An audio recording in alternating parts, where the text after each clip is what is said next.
Good morning all of student. हमारी YouTube online क्लासों में आप लोगों का स्वागत है। देखो हम देख रहे थे अध्याय नंबर 11 कार्य ऊर्जा एवं शक्ति वाला जो चैप्टर था उसके बारे में देख रहे थे, जिसके 3 पार्ट आपको कंप्लीट करवा दिए गए हैं।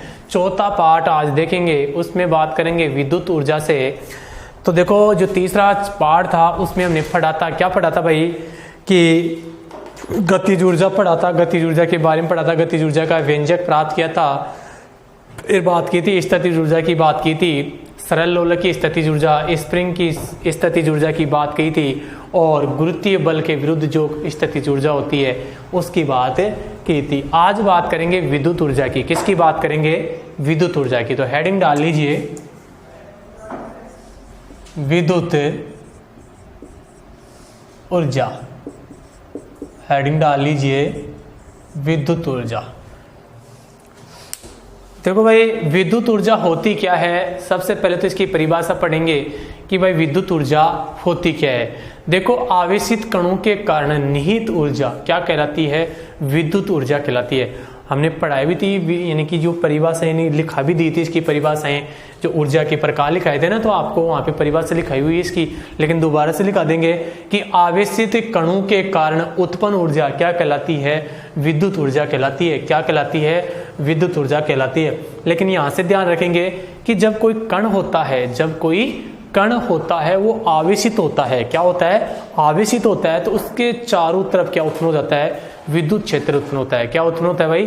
विद्युत क्षेत्र उत्पन्न होता है। अब ध्यान देंगे कि धनावेशित कण है ना, धनावेशित कण, वो धनावेशित कण जब आवेशित होते हैं तो उसके चारों ओर जो विद्युत क्षेत्र उत्पन्न करते हैं, तो वो दूसरे धनावेशित कणों को क्या करते हैं? प्रतिकर्षित करते हैं। क्या करते हैं? प्रतिकर्षित करते हैं। जबकि जो ऋणावेशित कण होते हैं उनके चारों ओर उत्पन्न विद्युत क्षेत्र दूसरे जो कण होते हैं उनको क्या करते हैं?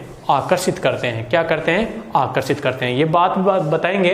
पहले इसकी परिभाषा लिख लीजिए विद्युत ऊर्जा की, कि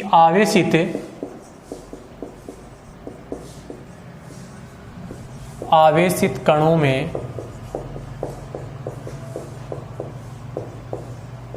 निहित ऊर्जा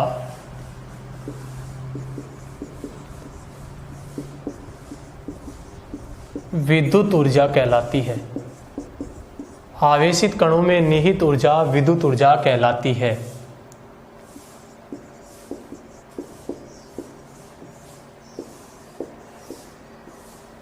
आवेशित कणों के कारण जो भी ऊर्जा उत्पन्न होती है उससे क्या बोला जाता है भाई? विद्युत ऊर्जा बोला जाता है। क्या बोला जाता है? विद्युत ऊर्जा बोला जाता है। अब बात करेंगे देखो आगे कि जब कोई कण आवेशित होता है, क्या होता है? आवेशित होता है, तो उसके चारों ओर क्या उत्पन्न हो जाता है? विद्युत क्षेत्र उत्पन्न हो जाता है। देखो ध्यान से देखेंगे, ये तो कोई धन आवेशित कण है और एक कौन सा कण हो गया? ऋण आवेशित कण हो गया। देखो धन आवेशित कण के कारण जो भी विद्युत क्षेत्र उत्पन्न होगा वो दूसरे धन आवेशित कणों को क्या करेगा? प्रतिकर्षित करेगा। क्या करेगा भाई? प्रतिकर्षित। देखो एक तो धन आवेशित कण है, क्या है? धन आवेशित। तो धन आवेशित कण क्या करता है? दूसरे धन आवेशित कणों को क्या करता है? प्रतिकर्षित करता है। क्या करता है भाई? प्रतिकर्षित करता है।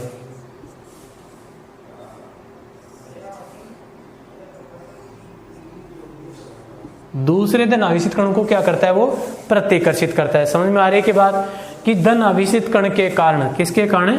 धन आवेशित कण के कारण विद्युत क्षेत्र उत्पन्न होता है। इसके चारों ओर क्या उत्पन्न होगा? विद्युत क्षेत्र उत्पन्न होगा। तो ये दूसरे धन आवेशित कणों को क्या करेगा? प्रतिकर्षित, हटाने की कोशिश करेगा। किसकी कोशिश करेगा? प्रतिकर्षित। जबकि जो ऋणावेशित कण होते हैं ना, क्या होते हैं? ऋणावेशित कण, वो क्या करते हैं? दूसरे धन आवेशित कणों को क्या करते हैं? अपनी ओर आकर्षित करते हैं। क्या करते हैं? अपनी ओर आकर्षित करते हैं। बात समझ में आ रही है क्या आपको? अरे बात समझ में आ रही है क्या आपको? ध्यान देंगे।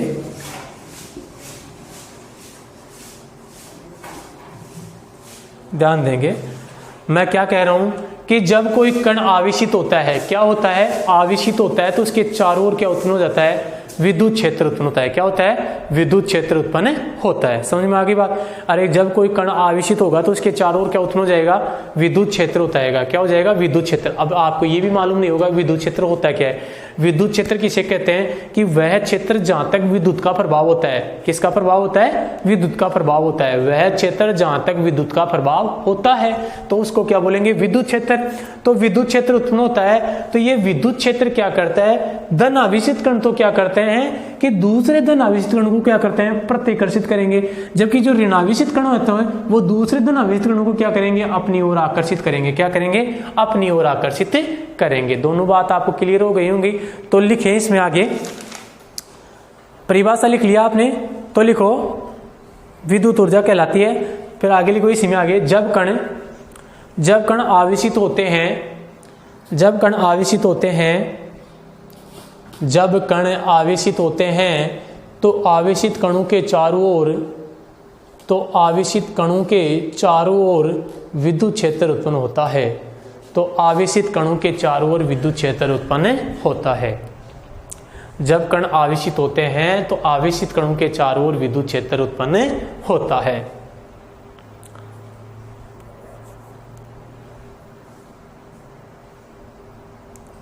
आगे लिखेंगे इसी में, धन आवेशित कणों के द्वारा उत्पन्न विद्युत क्षेत्र, धन आवेशित कणों के द्वारा उत्पन्न विद्युत क्षेत्र, धन आवेशित कणों के द्वारा उत्पन्न विद्युत क्षेत्र, धन आवेशित कणों के द्वारा उत्पन्न विद्युत क्षेत्र दूसरे धन आवेशित कणों को प्रतिकर्षित करता है।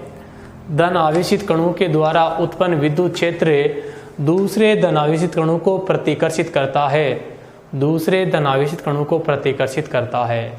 धन आवेशित कणों के द्वारा उत्पन्न विद्युत क्षेत्र दूसरे कणों को प्रतिकर्षित करता है। धन आवेशित कणों के द्वारा उत्पन्न विद्युत क्षेत्र दूसरे धन आवेशित कणों को प्रतिकर्षित करता है, जबकि ऋण आवेशित कणों के द्वारा उत्पन्न विद्युत क्षेत्र, जबकि ऋण आवेशित कणों के द्वारा उत्पन्न विद्युत क्षेत्र, ऋण आवेशित कणों के द्वारा उत्पन्न विद्युत क्षेत्र दूसरे धन आवेशित कणों को आकर्षित करता है, दूसरे धन आवेशित कणों को आकर्षित करता है। दोबारा से देख लीजिए एक बार, धन आवेशित कणों के द्वारा उत्पन्न विद्युत क्षेत्र दूसरे धन आवेशित कणों को प्रतिकर्षित करता है, दूसरे धन आवेशित कणों को प्रतिकर्षित करता है, जबकि ऋण आवेशित कणों के द्वारा उत्पन्न विद्युत क्षेत्र, जबकि ऋण आवेशित कणों के द्वारा उत्पन्न विद्युत क्षेत्र, ऋण आवेशित कणों के द्वारा उत्पन्न विद्युत क्षेत्र दूसरे धन आवेशित कणों को, दूसरे धन आवेशित कणों को, दूसरे धन आवेशित कणों को, दूसरे धन आवेशित कणों को, दूसरे धन आवेशित कणों को आकर्षित करता है, दूसरे धन आवेशित कणों को आकर्षित करता है। तो ये बात समझ में आ गई। दोनों बात उतार लिए तो ये दोनों चित्र उतार देंगे। ऐसे कैसे, जो बोर्ड पे आपको चित्र देख रहे हैं दोनों के दोनों उतार दो भाई, दोनों के दोनों उतार दो। ऐसे कैसे उतार लीजिए आप, ऐसे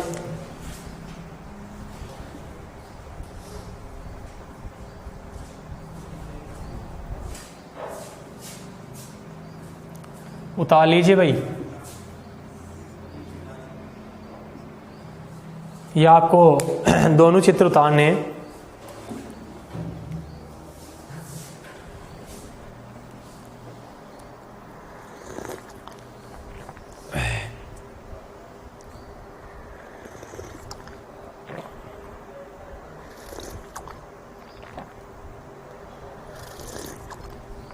इसके नीचे तो क्या लिख देंगे आप, धन आवेशित विद्युत क्षेत्र, और इसके नीचे क्या लिख दोगे, ऋण आवेशित विद्युत क्षेत्र।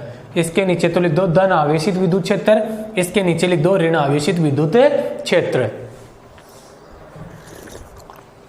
भाई ये धन आवेशित कणों के द्वारा उत्पन्न हुआ है, ये ऋण आवेशित कणों के द्वारा।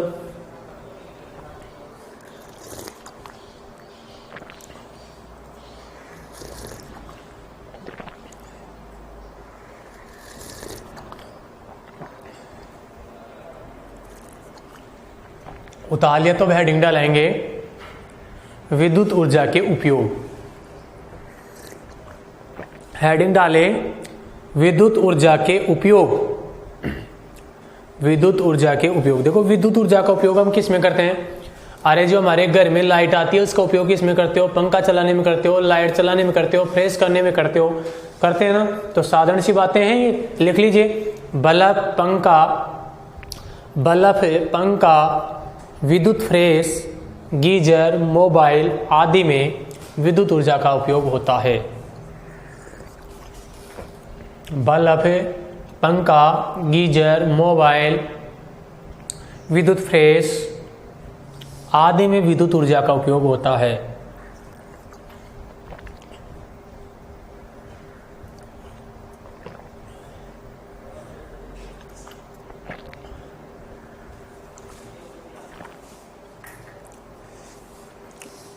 देखो भाई आगे विद्युत ऊर्जा के उपयोग लिख लिए, आगे देखो फिर आप।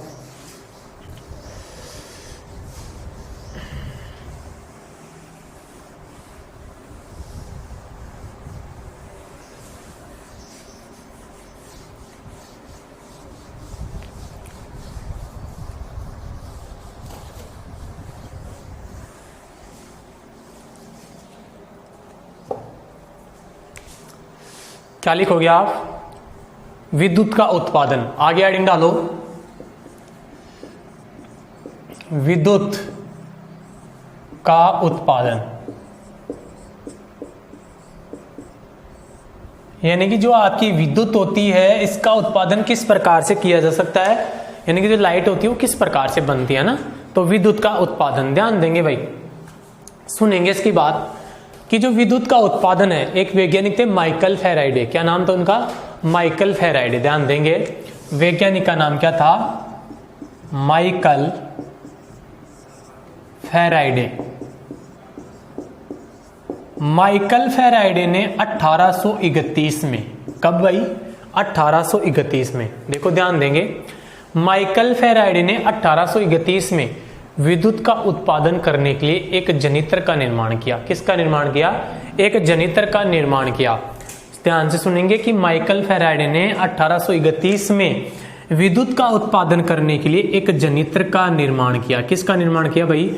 एक जनित्र का निर्माण किया, जिसे विद्युत का जनित्र या विद्युत संयंत्र कहते हैं। जिसे विद्युत का जनित्र या विद्युत संयंत्र कहते हैं। समझ में आई बात कि माइकल फैराडे ने विद्युत का उत्पादन करने के लिए सन 1831 में एक जनित्र का निर्माण किया। किसका निर्माण किया? एक जनित्र का निर्माण किया, जिसे विद्युत का जनित्र या विद्युत संयंत्र कहा जाता है। बात समझ में आ गई? लिखा दें ये बात, तो लिख लीजिए इसमें विद्युत का उत्पादन में कि सन 1831 में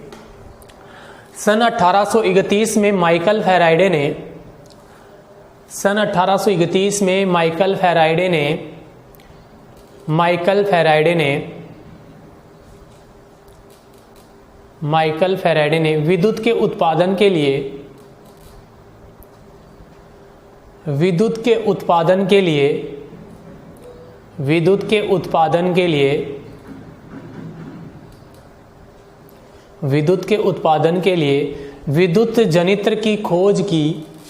विद्युत जनित्र की खोज की विद्युत के जनित्र की खोज की जिसे विद्युत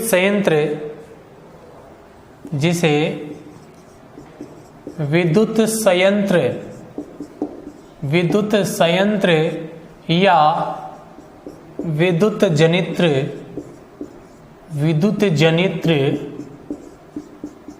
जनित्र कहते हैं। जिसे विद्युत संयंत्र या विद्युत जनित्र कहते हैं। ध्यान देंगे, यहां से एक क्वेश्चन देखो, ये बात समझ में आ गई। आपको ये पूछ सकता है कि विद्युत जनित्र की खोज किसने की थी? विद्युत जनित्र की खोज किसने की थी? माइकल फैराडे ने। किसने की थी भाई? Michael Faraday. विद्युत का उत्पादन करने के लिए विद्युत संयंत्र या विद्युत जनित्र की खोज किसने की थी? माइकल फैराडे ने की थी। कब की थी भैया? 1831 में। बात याद रखेंगे, याद रह जाएगी। अब देखो, माइकल फैराडे ने विद्युत संयंत्र का एक ब्लॉक आरेख बनाया था। क्या बनाया था? संयंत्र का ब्लॉक आरेख बनाया था। क्या बनाया था भाई? ब्लॉक आरेख। तो ये क्वेश्चन पूछा गया है, कब पूछा गया था? 2019 में पूछा गया था। कब पूछा गया था भाई? 2019 की एग्जाम में पूछा गया था, मेन एग्जाम में पूछा गया था कि विद्युत संयंत्र या विद्युत जनरेटर का ब्लॉक आरेख बनाइए, 1 नंबर में पूछा गया था और वो ब्लॉक आरेख आपको बनाना है। ठीक है, तो किस प्रकार से बनेगा वो ब्लॉक आरेख मैं बना रहा हूं यहाँ पे ना। तो लिख लीजिए विद्युत संयंत्र का ब्लॉक आरेख निम्न, आगे लिखेंगे इसमें आगे, विद्युत संयंत्र का ब्लॉक आरेख निम्न है, निम्न प्रकार है। विद्युत संयंत्र का ब्लॉक आरेख निम्न प्रकार है। विद्युत संयंत्र का ब्लॉक आरेख निम्न प्रकार है।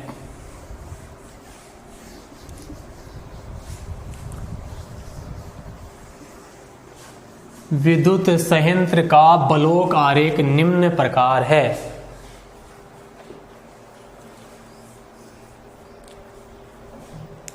देखो भाई, इसका जो संयंत्र है वो ध्यान से देखेंगे, पहले मैं बना देता हूं ना बोर्ड पे, फिर बना लेना आप।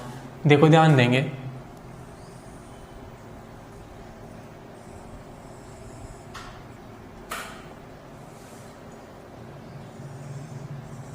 रूल फुटे से सही बनाएंगे भाई, रूल पेंसिल से और फुट्टा लगा के आराम से बनाएंगे स्केल से ना। इसमें देखो ये क्या है, ये संयंत्र है, कोई सा भी संयंत्र हो सकता है। इसका नाम कोयला संयंत्र, नाभिकीय संयंत्र, यानी कि कोयले से विद्युत का उत्पादन, ये नाभिकीय भट्ठी से, कोई सा भी हो सकता है ये। तो कोयला संयंत्र बोल सकते हैं इसे, कोई सा भी संयंत्र हो सकता है, या नाभिकीय संयंत्र, नाभिकीय संयंत्र, या और कोई भी हो सकता है, और कोई सा भी हो सकता है। ठीक है भाई, कोई जरूरी नहीं ये दोनों है, कोई सा भी संयंत्र ले सकते हैं ना। फिर इसके आगे क्या होता है, देखो इसके आगे होता है पानी। क्या होता है भाई? पानी का होता है। तो यहाँ एक डब्बा बनाएंगे पानी का। देखो एक बात सुन लेना, अपनी कॉपी में ये डब्बे वगैरह इसी प्रकार बनाना कि ये चित्र अपनी कॉपी में सीधा का सीधा मा जाए। क्या हो जाए? सीधा का सीधा चित्र मा जाए। देखो ऐसे इसी प्रकार से बनाएंगे रूल पेंसिल से। तो ये पानी आ गया आपका। फिर पानी से देखो, इस पानी को क्या करेंगे, यहाँ से गर्म करेंगे ना, तो क्या बनेगी भाई? भाप बनेगी। क्या बनेगी? भाप। तो यहाँ लगाएंगे हम भाप का, ये आपकी भाप हो गई। और फिर लास्ट में इधर बनाएंगे, एक और बना देंगे, ये आता है संयंत्र में, अभी बात करेंगे इसकी। इसको बोला जाता है टरबाइन। देखो टरबाइन क्या काम करता है? घूमने का काम करता है। जब ये घूमेगा तो विद्युत का क्या हो जाएगा? उत्पादन हो जाएगा। किस प्रकार से घूमेगा भी घुमाएंगे इसको, टरबाइन। ठीक है भाई।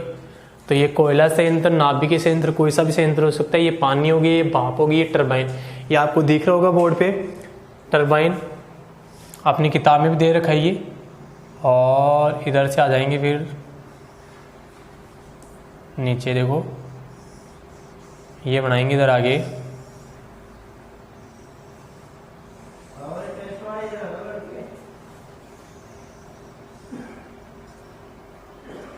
ये होता है शीतलक। देखो भाई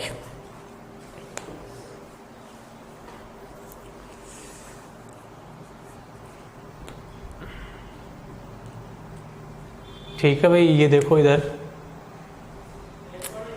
भाप से, तो ये भाप बन के वापिस उतार सकते हैं आराम से, ये चढ़ जाएगी इधर, ऐसे लगा लेंगे। तो ये चित्र आपको आपने बना लिया होगा। एक बार इसे बना लीजिए, फिर इसके बारे में समझा देता हूं। आप बना लीजिए इसे एक बार।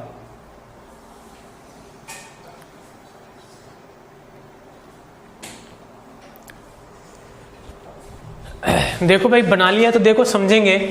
ये तो आपका क्या होगा? संयंत्र होगा। जिस संयंत्र से, जिस जनरेटर से आप विद्युत प्राप्त करना चाहते हैं वो संयंत्र होगा। इस संयंत्र में क्या होगा? फिर पानी होगा। क्या होगा? पानी होगा। फिर पानी को जैसे ही आप गर्म करोगे तो वो किस में बदलेगा, भाप में बदलेगा। और ये भाप गति करते हुए जो आपका जनित्र होगा ना, जनित्र, उसमें क्या लगा रहता है, घूमने वाला टरबाइन लगा रहता है। क्या लगा रहता है, घूमने वाला टरबाइन। तो ये भाप जैसे ही टरबाइन से टकराएगी, किससे टकराएगी, टरबाइन से टकराएगी, टरबाइन क्या होगा, घूमने लग जाएगा। क्या करेगा, घूमने लग जाएगा। और जैसे टरबाइन घूमेगा तो जनित्र में क्या आ जाएगी, विद्युत आ जाएगी। क्या हो जाएगी, विद्युत का उत्पादन हो जाएगा। अब देखो जैसे आप टरबाइन को बंद करेंगे तो वापसी भाप आएगी, और भाप ठंडी होगी तो फिर क्या बनेगी, ठंडी होना शीतलन होता है, ठंडा मतलब शीतलन, तो वापसी शीतलन होगी, और शीतलन होगी वापस किस में आ जाएगी, वो पानी में बदल जाएगी। किस में बदल जाएगी, पानी में बदल जाएगी। ये शीतलक क्या करता है, उस भाप को फिर किस में बदल देगा, पानी में बदल देगा। टरबाइन का मतलब क्या है, घूमना। जैसे आपने देखा होगा, अरे आपने देखा होगा पवन चक्की देखी है क्या, पवन चक्की वाली जो पंखड़ियां लगी रहती है वो घूमती रहती हैं, तो उससे क्या बनती है, लाइट बनती है। आप कभी जाना जीवन माता के हर्ष के इधर जाना भाई, घूमने के लिए जाएंगे ना, तो वहां पे जीवन माता के हर्ष के लगे हुए ऐसे लाइटें लगी है ना, ऐसे लाइटें नहीं है, वो क्या है, वो पवन चक्की की वो है, ये जो बोलते हैं उनको पंखड़ियां। तो वो जैसे ही घूमती है ना, क्या करती हैं, पवन चक्की जैसे ही वो हवा चलती है तो वो घूमती है, अभी पढ़ाएंगे वो, तो वैसे घूमती है ना, तो उसमें क्या आ जाती है, लाइट आती है। क्या आती है, लाइट, वो अभी पढ़ाएंगे। तो ये संयंत्र का ब्लॉक आरेख बना लिया क्या, नीचे लिख देंगे, इसका नीचे नाम लिख देंगे, नीचे लिख देंगे चित्र विद्युत संयंत्र या जनित्र।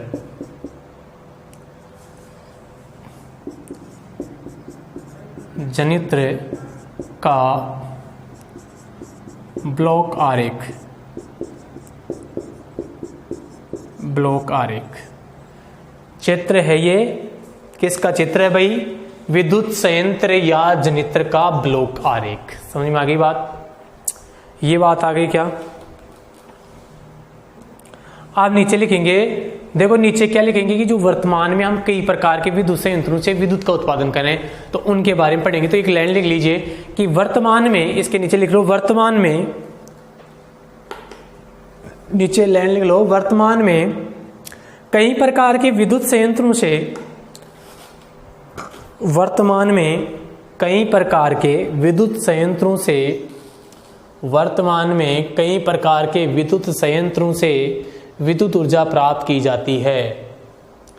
वर्तमान में कई प्रकार के विद्युत संयंत्रों से विद्युत ऊर्जा प्राप्त की जाती है। वर्तमान में कई प्रकार के विद्युत संयंत्र से विद्युत ऊर्जा प्राप्त की जाती है, इनमें से कुछ निम्नलिखित हैं, इनमें से कुछ निम्नलिखित हैं, इनमें से कुछ निम्नलिखित हैं। देखो भाई ये कुछ निम्नलिखित हैं, वो किस प्रकार से हैं, इनकी बात करेंगे। तो पहला हेडिंग डालेंगे कोयला संयंत्र। कौन सा डालेंगे, कोयला संयंत्र से विद्युत का उत्पादन।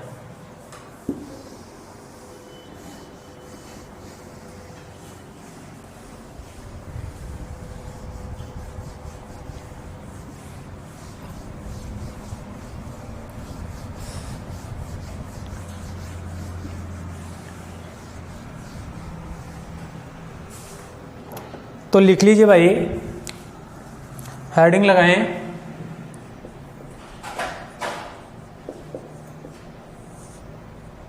कोयला दहन संयंत्र, कोयला दहन संयंत्र से विद्युत का उत्पादन।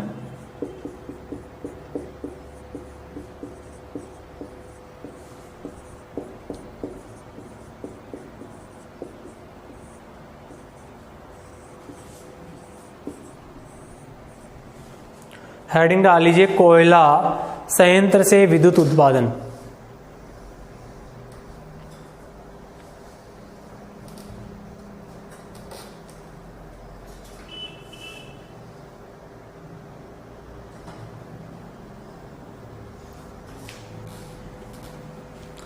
देखो भाई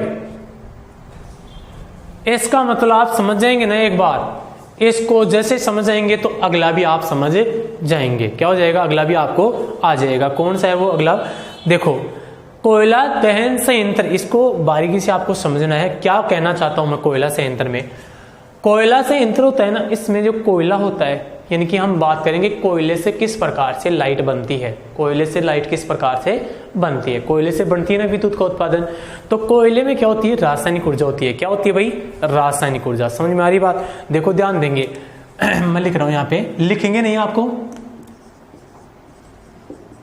कोयला है और कोयले में कौन सी ऊर्जा होती है भाई, रासायनिक ऊर्जा। कौन सी होती है, रासायनिक ऊर्जा। ध्यान देंगे भाई, कोयले में कौन सी ऊर्जा होती है, रासायनिक ऊर्जा होती है। कौन सी ऊर्जा होती है, रासायनिक ऊर्जा। अब इस रासायनिक ऊर्जा का दहन करेंगे। क्या करेंगे, रासायनिक ऊर्जा का दहन। इसका नहीं करेंगे, यानी कि कोयले का दहन करेंगे। कोयले को जलाएंगे। किसको जलाएंगे, कोयले को। अब कोयले को जैसे ही जलाएंगे, किसको जलाएंगे, कोयले को, तो कोयले में जो रासायनिक ऊर्जा होती है ना, ये किस में बदल जाएगी, ऊष्म ऊर्जा में। किस में बदल जाएगी, ऊष्म ऊर्जा में। क्यों बदलेगी, ऊष्म ऊर्जा किसे कहते हैं, गर्माहट के कारण या ऊष्मा के कारण उत्पन्न ऊर्जा किसे कहते हैं, ऊष्म ऊर्जा। गर्माहट के कारण कौन सी ऊर्जा आती है, ऊष्म ऊर्जा। अगर उसको गर्म करेंगे तो गर्माहट होगा वहां पे, तो कौन सी ऊर्जा आएगी, ऊष्म ऊर्जा आएगी। कौन सी आएगी, ऊष्मा। तो रासायनिक ऊर्जा यानी कि इसका दहन करेंगे। क्या करेंगे, दहन। कौन किसका करेंगे, कोयले का करें। किसका करें भाई, कोयले का करें। कोयले का जैसे ही आप दहन करोगे, यानी कि जलाओगे, दहन का मतलब होता है जलाना। तो कोयले को जैसे जलाएंगे तो कोयले में कौन सी ऊर्जा होती है, रासायनिक ऊर्जा। तो ये रासायनिक ऊर्जा किस में बदल जाएगी, ऊष्म ऊर्जा में। किस में बदल जाएगी, ऊष्म ऊर्जा में। दोनों पॉइंट समझ में आया क्या। पहली बात कर रहा हूं कि कोयले में रासायनिक ऊर्जा होती है, जैसे ही कोयले का दहन करेंगे तो कोयले में उपस्थित रासायनिक ऊर्जा किस में बदल जाएगी, ऊष्म ऊर्जा में। दोनों पॉइंट समझ में आ गया। अब इस ऊष्म ऊर्जा से ये ऊष्म ऊर्जा क्या करती है, पानी को किस में बदल देती है, भाप में। क्यों बदलेगी भाई, ऊष्म ऊर्जा क्या होती है, गर्माहट के कारण उत्पन्न ऊर्जा कौन सी कहलाती है, ऊष्म ऊर्जा। पानी को जैसे ही आप गर्म करोगे तो यानी कि ऊष्म ऊर्जा जाएगी, पानी में ऊष्म ऊर्जा जाएगी तो पानी क्या होगा, गर्म होगा। और पानी गर्म होगा तो किस में बदलेगा, भाप में बदलेगा। किस में बदलेगा, भाप में। तो ये ऊष्म ऊर्जा क्या करती है, पानी को ऊष्म ऊर्जा क्या कर देती है, किस में बदल देती है, भाप में बदल देती है। किस में बदल देती है, भाप में। तीनों पॉइंट समझ में आएगा। पहले तो कोयले में कौन सी ऊर्जा होती है, रासायनिक ऊर्जा। कोयले का दहन करेंगे तो रासायनिक ऊर्जा किस में बदल जाएगी, ऊष्म ऊर्जा में बदल जाएगी। ये ऊष्म ऊर्जा पानी को किस में बदलेगी, भाप में। और ये भाप क्या करेगी, भाप क्या करता है, जनित्र में लगे टरबाइन को क्या कर देता है, घुमा देता है। भाप क्या करता है, जनित्र में लगे टरबाइन को क्या कर देता है, घुमा देता है। भाप जैसे टरबाइन से टकराएगी तो टरबाइन क्या करेगा, घूमने लग जाए। तो भाप टरबाइन को घुमाएगा, टरबाइन को घुमाएगा। और टरबाइन घूमेगा, क्या करेगा, टरबाइन के घूमने से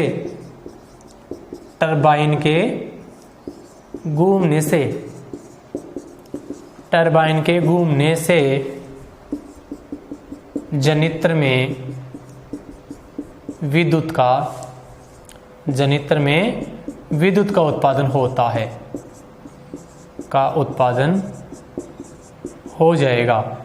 विद्युत का उत्पादन हो जाएगा। तो बात समझ में आ गई होगी आपको।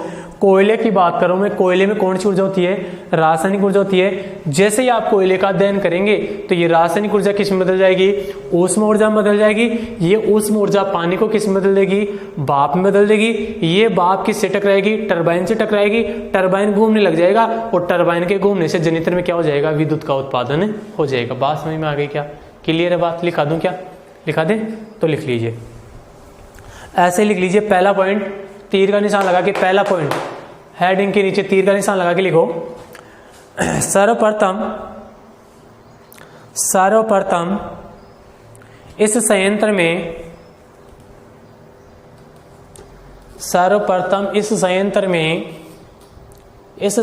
में कोयले में उपस्थित रासायनिक ऊर्जा का दहन करके, सर्वप्रथम कोयले में उपस्थित रासायनिक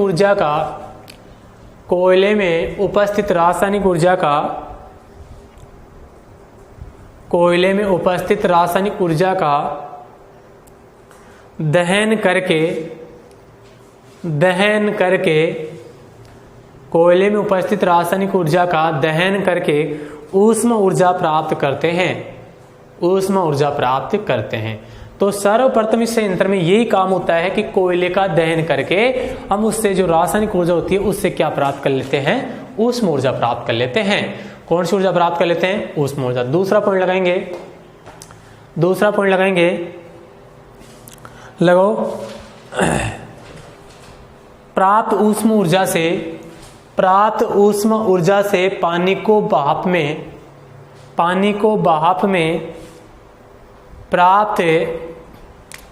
प्राप्त ऊष्म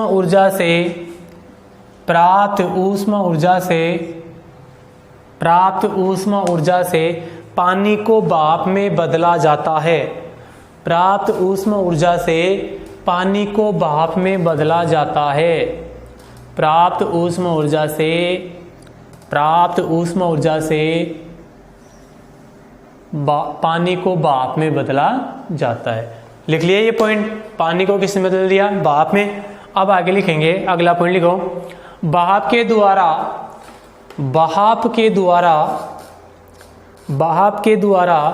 संयंत्र में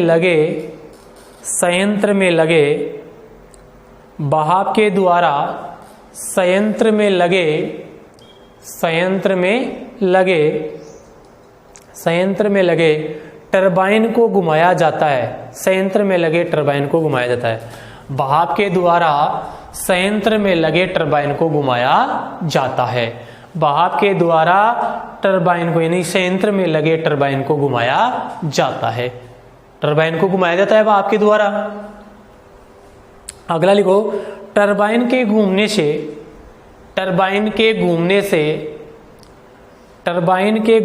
अगला पॉइंट लिखेंगे,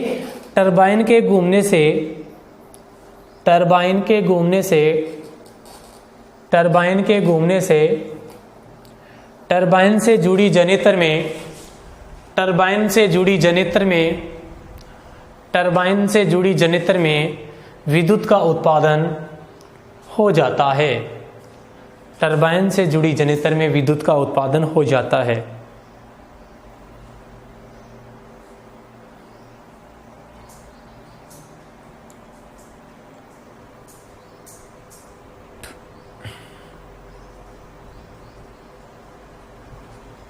ठीक है भाई, तो यह संयंत्र आपको समझ में आया होगा, कोयला संयंत्र है। अब देखो, आपको किताब में इसका चित्र भी दे रखा है, लेकिन चित्र आप हमारे को नहीं बनाना है। यहाँ से क्वेश्चन नहीं पूछता है, इसका चित्र नहीं बनवाता है, क्योंकि ये पार्ट क्या है भाई, देखो ज्यादातर यहाँ से ये जो आपका 11th पार्ट है 11वां, इससे न्यूमेरिकल पूछता है। क्या पूछता है, न्यूमेरिकल पूछता है। तो आप ये नहीं सोचे कि सर ने चित्र नहीं बनवाया, जो चित्र मुझे बनवाना होता है मैं बनवा रहा हूँ आपको। जो नहीं आएगा उसको नहीं बनाना है, और वो नहीं आएगा। ठीक है भाई, तो आपको आगे लिखना है भाई, कौन सा लिखना है, संयंत्र। बस इस संयंत्रों के बारे में ज्यादातर यही पूछा है, इस संयंत्र से कुछ क्वेश्चन पूछ लेता है। कौन सी ऊर्जा होती है, क्या होती है, एक छोटा सा क्वेश्चन पूछता है कि इसको किस प्रकार से विद्युत का उत्पादन करते हैं। तो ये थ्योरी आपको लिखनी है, ये थ्योरी वगैरह भी ज्यादातर नहीं पूछता है। तो दूसरा संयंत्र पूछेंगे, लिखेंगे नाभिकीय संयंत्र। क्या लिखेंगे, नाभिकीय संयंत्र। दूसरा संयंत्र लिख लीजिए,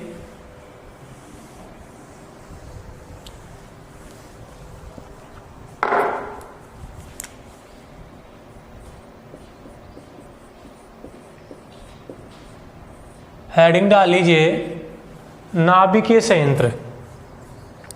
देखो भाई, नाभिकीय संयंत्र से किस प्रकार से विद्युत का उत्पादन किया जाता है। जो अभी कोयला संयंत्र पढ़ा ना, इसी प्रकार है। देखो, इसमें एक ही पॉइंट चेंज होगा, बाकी के वो पॉइंट लिखने होंगे, और किस प्रकार से होंगे देखो समझेंगे इस बार को। नाभिकीय संयंत्र, देखो नाभिक की जो परमाणु भट्टियां आती हैं उनका जिस प्रकार से विखंडन होता है, क्या होता है, विखंडन होता है। तो नाभिकीय भट्टियां होती हैं जो नाभिकीय विखंडन करेंगे, तो उनसे क्या प्राप्त कर लेंगे, ऊष्म ऊर्जा प्राप्त कर लेंगे। क्या प्राप्त कर लेंगे, ऊष्म ऊर्जा। यानी कि नाभिकों का विखंडन होता है, तो कौन सी ऊर्जा प्राप्त होगी, वहां से ऊष्म ऊर्जा प्राप्त होगी। ऊष्म ऊर्जा आपको प्राप्त हो जाएगी, तो फिर क्या करोगे आप, उस ऊष्म ऊर्जा से पानी को किस बदल दोगे, भाप में। और ये भाप क्या करेगी, टरबाइन को घुमाएगी, और टरबाइन घूम जाएगा तो विद्युत का क्या हो जाएगा, आपका उत्पादन हो जाएगा। ये तीनों पॉइंट वो ही रहेंगे। बस आपको क्या लिखना है कि नाभिकीय विखंडन से आपको क्या प्राप्त करनी है, ऊष्म ऊर्जा प्राप्त करनी है। क्या प्राप्त करनी है, नाभिकीय विखंडन से। देखो पॉइंट क्या है कि नाभिकीय विखंडन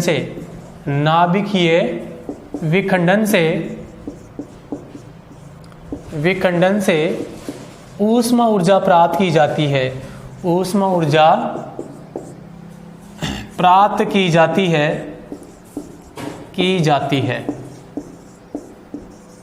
देखो भाई यहां से दो बातें समझेंगे, नाभिकीय विखंडन और नाभिकीय संलयन।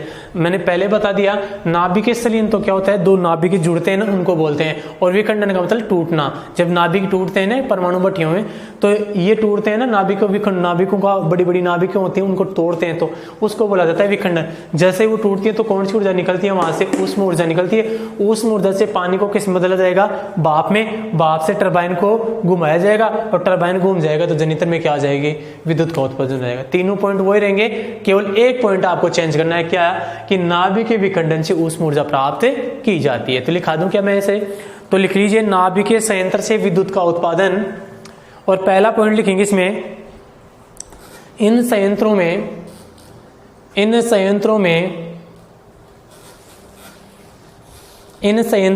नाभिकीय विखंडन द्वारा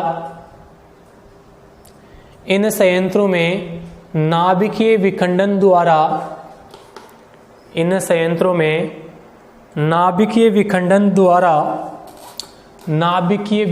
द्वारा प्राप्त ऊर्जा से नाभिकीय विखंडन द्वारा प्राप्त ऊष्मा ऊर्जा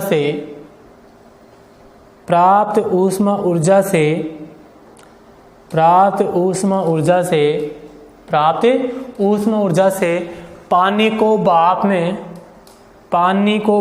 बनाया जाता है। दोनों पॉइंट एक में लिखा दिया मैंने, पानी को भाप बनाया जाता है। पानी को भाप बनाया जाता है। नाभिकीय विखंडन से प्राप्त ऊष्मा ऊर्जा से पानी को भाप में बनाया जाता है। अब आगे दूसरा पॉइंट लिखेंगे, भाप के द्वारा संयंत्र में लगे टरबाइन को घुमाया जाता है। भाप के द्वारा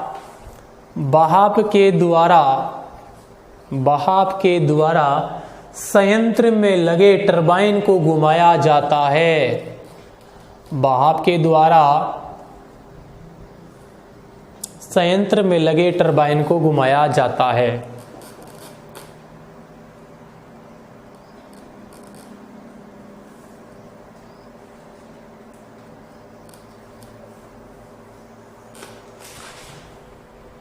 टरबाइन को घुमाया जाता है। टरबाइन से जुड़े जनित्र में, अगला पॉइंट लिखो, टरबाइन से जुड़े जनित्र में विद्युत का उत्पादन किया जाता है। टरबाइन से जुड़े जनित्र में विद्युत का उत्पादन किया जाता है। तो देखो टरबाइन से जुड़े जनित्र में विद्युत का क्या हो जाता है, उत्पादन हो जाता है।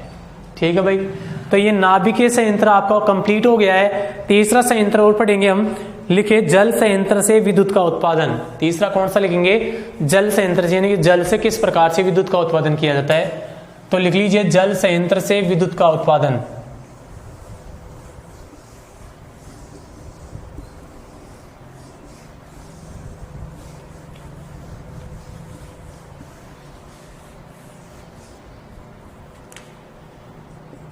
लिख लीजिए जल संयंत्र से विद्युत का उत्पादन। किससे पढ़ेंगे भाई, जल संयंत्र से पढ़ेंगे। किससे पढ़ेंगे, जल संयंत्र से पढ़ेंगे।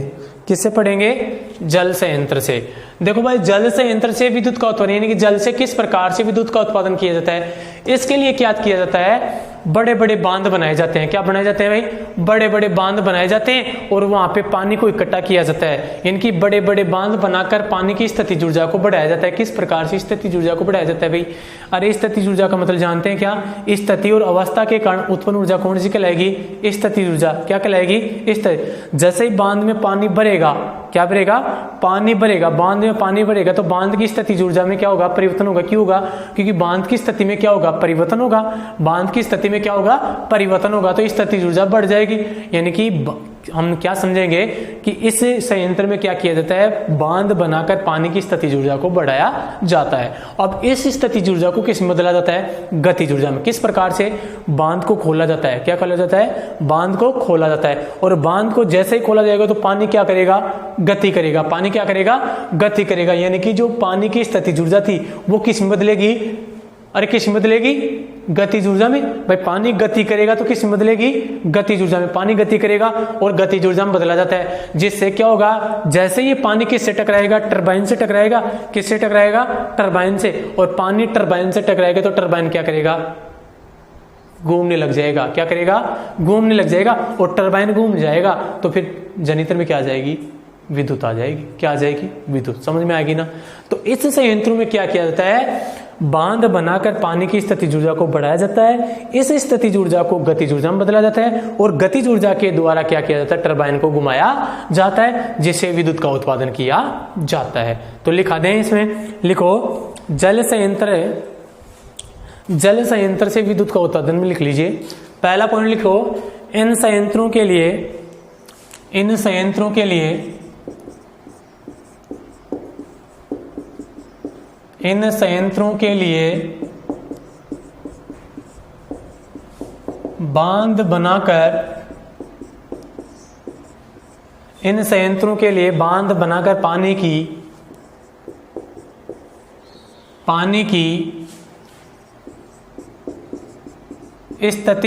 पानी की स्थितिज ऊर्जा को बढ़ाया जाता है। पहला पॉइंट लिखा, इन संयंत्रों के लिए बांध बनाकर पानी की स्थितिज ऊर्जा को बढ़ाया जाता है। दूसरा पॉइंट क्या हो जाएगा भाई, अब इस स्थितिज ऊर्जा को गतिज ऊर्जा में बदलकर क्या करेंगे, टरबाइन को घुमाएंगे। तो लिख लो, इस स्थितिज ऊर्जा से स्थितिज ऊर्जा को गतिज ऊर्जा में बदलकर, इस स्थितिज ऊर्जा को गतिज ऊर्जा में बदलकर टरबाइन को घुमाया जाता है। टरबाइन को घुमाया जाता है। इस स्थितिज ऊर्जा से, यानी कि इस स्थितिज ऊर्जा को गतिज ऊर्जा में बदलकर किसको घुमाया जाता है, टरबाइन को घुमाया जाता है। और लास्ट क्या लिख देंगे, टरबाइन से जुड़े जनित्र में विद्युत का उत्पादन हो जाता है। टरबाइन से जुड़े जनित्र में विद्युत का उत्पादन